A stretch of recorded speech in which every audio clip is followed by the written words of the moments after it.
El narcotráfico ha crecido en las últimas décadas y junto con el terrorismo han sido los principales problemas que han tenido que afrontar los gobiernos del mundo. Narcotraficantes han habido muchos, pero algunos han sido tan poderosos que han llegado a estar por encima de las autoridades. Hoy veremos los que han sido los 10 narcotraficantes con más poder de la historia. Número 10. Griselda Blanco, la Viuda Negra. Originaria de Santa Marta, Colombia, esta mujer, apodada la Viuda Negra por el hecho de haber asesinado a sus dos esposos, el primero tuvo que huir ya que la madrina lo había amenazado de muerte. Griselda Blanco se mudaría con su segundo esposo a Nueva York, donde empezarían un negocio de cocaína, el cual rápidamente fue creciendo en poder. En 1975 fue acusada de tráfico de drogas, pero ella pudo escapar a Colombia antes de ser detenida, aunque regresaría a Estados Unidos a finales de los 70. Estableciéndose en Miami, siendo la principal culpable de comenzar la guerra de la cocaína que afectaría a aquel estado. En 1985 fue capturada en una de sus casas en California. Aún en la cárcel, Griselda seguía dirigiendo su negocio con ayuda de su amante Charles Cosby, pero en 1994 la patrona ordenó el secuestro del hijo de John F. Kennedy para así poder negociar su libertad, pero Cosby la traicionó y él mismo se entregó. Aunque la madrina bañó de sangre las calles de Miami, tan solo le dieron 20 años y en 2004 pudo salir. Se dirigió a Colombia, ya sin ningún poder, hasta que en 2012 fue asesinada por unos sicarios que iban en una moto, técnica que ella había inventado. Fue enterrada cerca de Pablo Escobar, a quien había inducido en el negocio de las drogas. Número 9. Juan Ramón Mata Ballesteros, el Negro.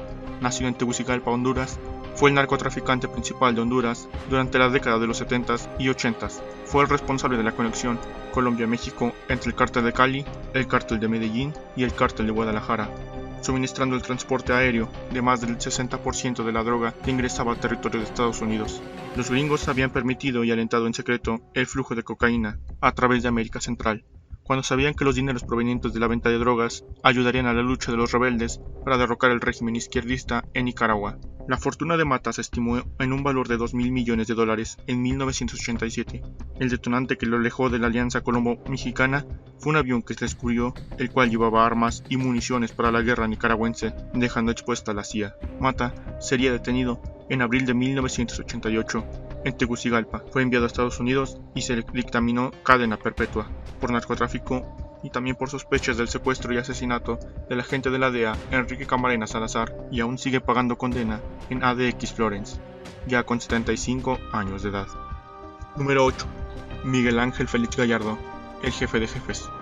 Nacido en Sinaloa, México, el padrino comenzaría siendo policía judicial, para luego trabajar como guardaespaldas del gobernador del estado. Después del asesinato de Pedro Avilés, capo del narcotráfico en Sinaloa, Miguel Ángel fundaría el cártel de Guadalajara junto a Rafael Caro Quintero y Ernesto Fonseca Carrillo. Unirían a los demás cárteles pequeños de México a la organización.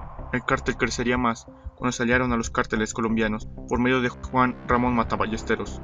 El jefe de jefes se convertiría en el narcotraficante más poderoso de México durante la década de los 80s, hasta que fue capturado en 1989, aunque en la cárcel aún seguía dando órdenes por teléfono móvil, hasta que fue trasladado a otra prisión. Miguel Ángel, ya con 74 años, sigue pagando condena en la prisión de Almoloya de Juárez. Número 7. Rafael Caro Quintero, el narco de narcos. Nacido en Sinaloa, México, durante su vida temprana se dedicó al cultivo de frijol, maíz y trigo, hasta que conoció a Pedro Avilés, quien lo introdujo en el cultivo de marihuana. Tiempo después, fundaría el cártel de Guadalajara junto a Miguel Ángel Félix Gallardo y Ernesto Fonseca Carrillo, el cual se convertiría en el principal cártel mexicano. En 1984, el ejército mexicano atacó el rancho El Búfalo, propiedad de Caro Quintero. Esto hizo que sospecharan que había alguien infiltrado de la DEA en el cártel. En 1985, Caro Quintero ordenó el secuestro de Enrique Camarena Salazar y de su piloto Alfredo Zavala, al descubrir que eran los infiltrados. Los dos serían torturados y asesinados. Caro Quintero huiría hacia Costa Rica, después de enterarse de que la DEA iba por él. En Costa Rica sería arrestado el 18 de septiembre de 1985. Estaría en prisión hasta 2013, cuando fue puesto en libertad por irregularidades en su juicio. Tiempo después se ordenó su recaptura, que actualmente se encuentra prófugo de la justicia y se cree que puede ser el líder del cártel de Sinaloa junto a Ismael El Mayo Zambada. Número 6. Dawood Ibrahim. Nacido en Maharashtra, India, es una de las personas más buscadas del mundo por la Interpol. Acusado de crimen organizado, falsificación, asociación ilícita, tráfico de armas y estupefacientes. Es el líder de la Compañía D, la mayor organización criminal del sur de Asia y una de las más peligrosas del mundo.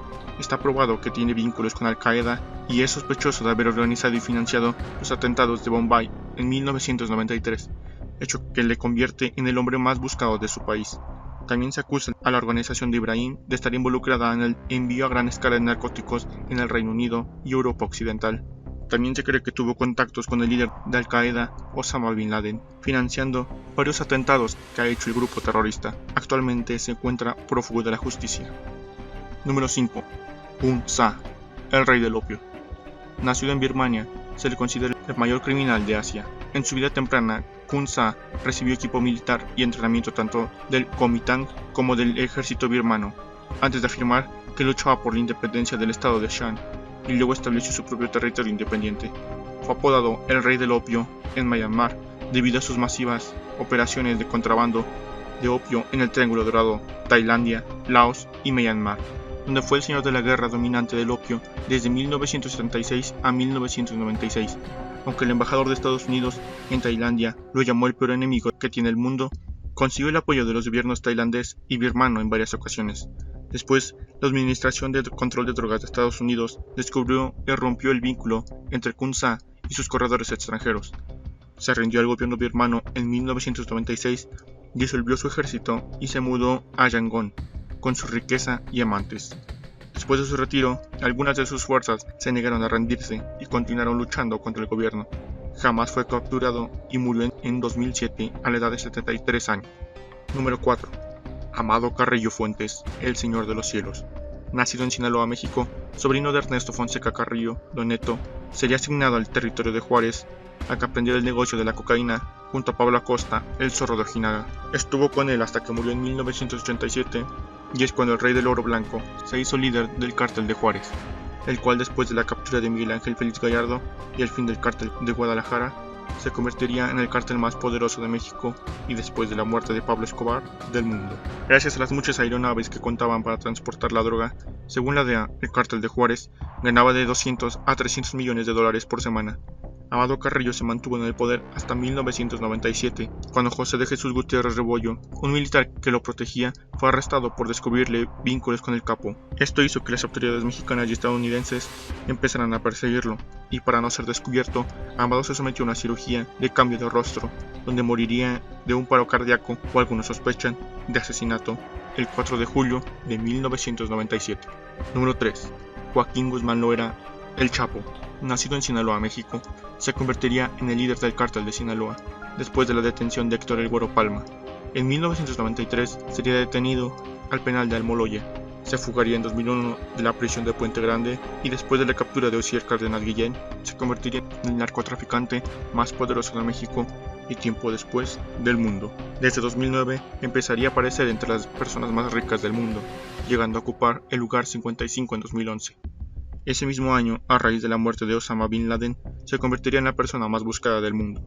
Sería capturado en 2014, aunque se escaparía por un túnel meses después. Estuvo prófugo de la justicia hasta enero de 2016, cuando fue capturado en Los Mochis, Sinaloa, y en 2017 sería extraditado a los Estados Unidos. En 2018 comenzó el denominado Juicio del Siglo, y el 17 de julio de 2019 Joaquín Guzmán Loera fue condenado a cadena perpetua por delitos de narcotráfico, más 30 años por violencia con armas y otros 20 por lavado de activos. Número 2. Ismael Zambada García, el Mayo. Originario de Sinaloa, México, el auténtico jefe de jefes, patrón y padrino. Se le podría nombrar ya que ha estado en el negocio de la droga desde los años 70. Ha visto pasar a todos los narcos más poderosos que han existido y él aún sigue, siendo el verdadero líder del cártel de Sinaloa. El Mayo iniciaría su carrera delictiva en California, para luego trasladarse a Sinaloa, convirtiéndose en el líder del cártel. El Mayo, a diferencia de los demás capos, siempre ha preferido mantener un perfil bajo. Actualmente está libre y podría convertirse en el primer narcotraficante latino que muera tranquilo y sin pisar la cárcel. Número 1. Pablo Emilio Escobar Gaviria, el patrón.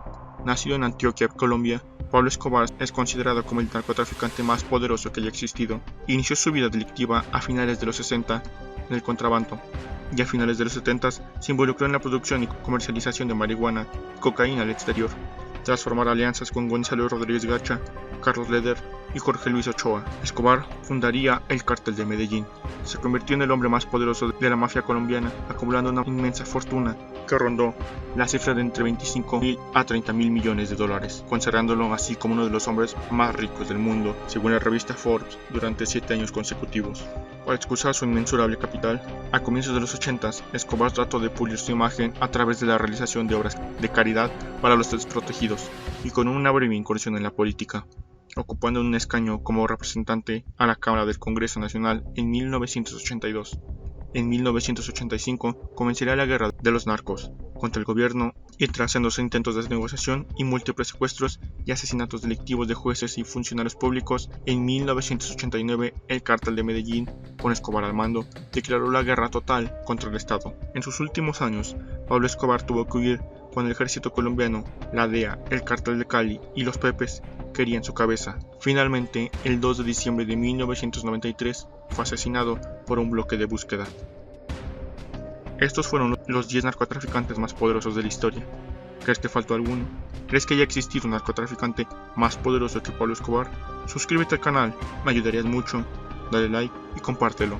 Nos vemos pronto.